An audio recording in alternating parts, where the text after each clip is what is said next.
שמש דקה ומוות בכנפיה.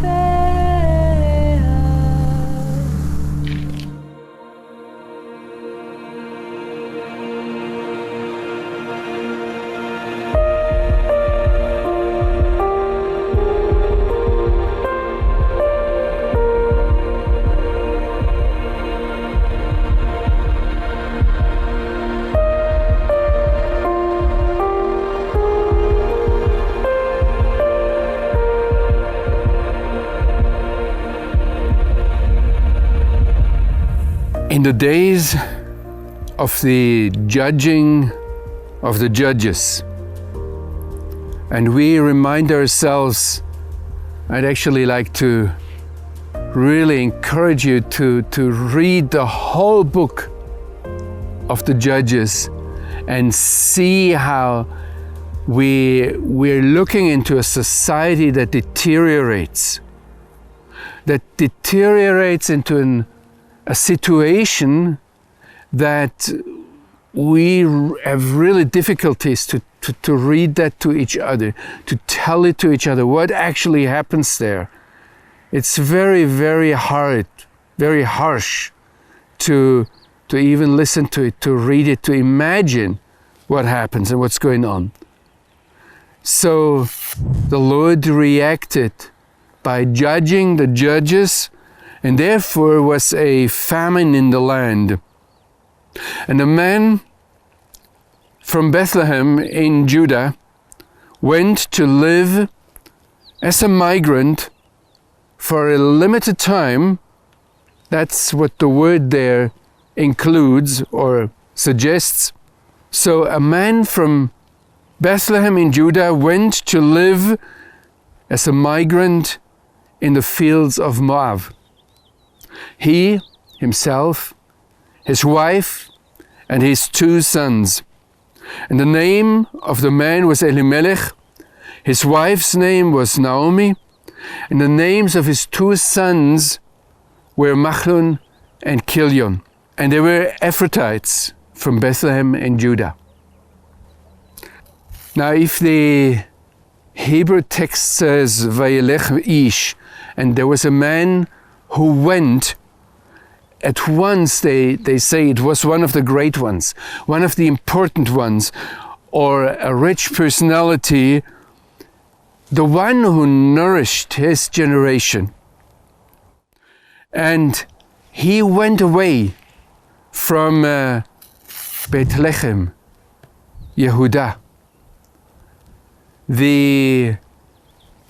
If I would like to take that into English, I have to say he went away from the house of the bread in Judah. And our Rabbi Ovadia from Bartenura, I'm quoting now, emphasized that it is from the house of the bread and food for Judah where all this came from, where Judah had its nourishing basis. The name bread house gives an indication of the fertility of the place, of the potential that was there. And then we hear it in a special contrast. If it says there that he fled the bread house while there at the same time was a famine in the country, famine in the land.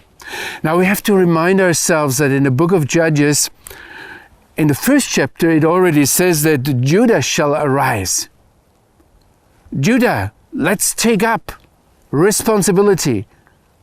In a way, the Lord says, I want you, Judah, to lead, to look into the face of this situation and to take up the challenge and lead the people of Israel into the land. And it says it again in chapter 20, that Judah shall be at the forefront. Take up responsibility, take up the challenges. And in between, we have it several times. Actually, towards the end, it becomes like a refrain that again it appears, and it indicates that there was no king in Israel. Nobody who took up responsibility, who said, it's my task to take up the challenge and to face the difficult situation. Now, Elimelech's choice to leave Israel and go to Moab seems, or it's very close, it's very logical that the rabbis reached the conclusion that this was a conscious rejection of Abram and Abram's values. And then it perfectly fits that he goes over to Moab. We see here in the background the mountains of Moab. It's not far away. The Moabites refused the Israelites that came out or had come up from Egypt. They refused them to go through their land because they were afraid, or they were cost effective. They calculated and say, well, just imagine how much these people take on the way going through our country. So in a way, Elimelech shows his own stinginess, his own, we would say it more positively, cost effectiveness, by leaving the challenging situation and going over to Moab.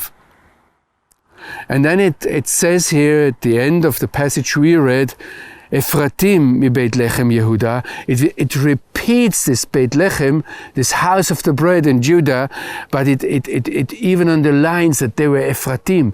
They were the special, fruitful people, the ones who had at their hand all the means. Important people. Every prince, the rabbis say, every great man who stood up in Israel was called an Ephrat. So clearly Elimelech flees from his responsibility to Moab. We always think, or tend to think, that when the Jewish people had to leave their land, they were punished and it was terrible for them. The Bible sees that much more differentiated. The Bible sees that there is also the possibility that chosen ones, like Elimelech, those who should proclaim the name of the king, take up responsibility and nourish their people, that they shirked their responsibilities and fled, in this case, to Moab.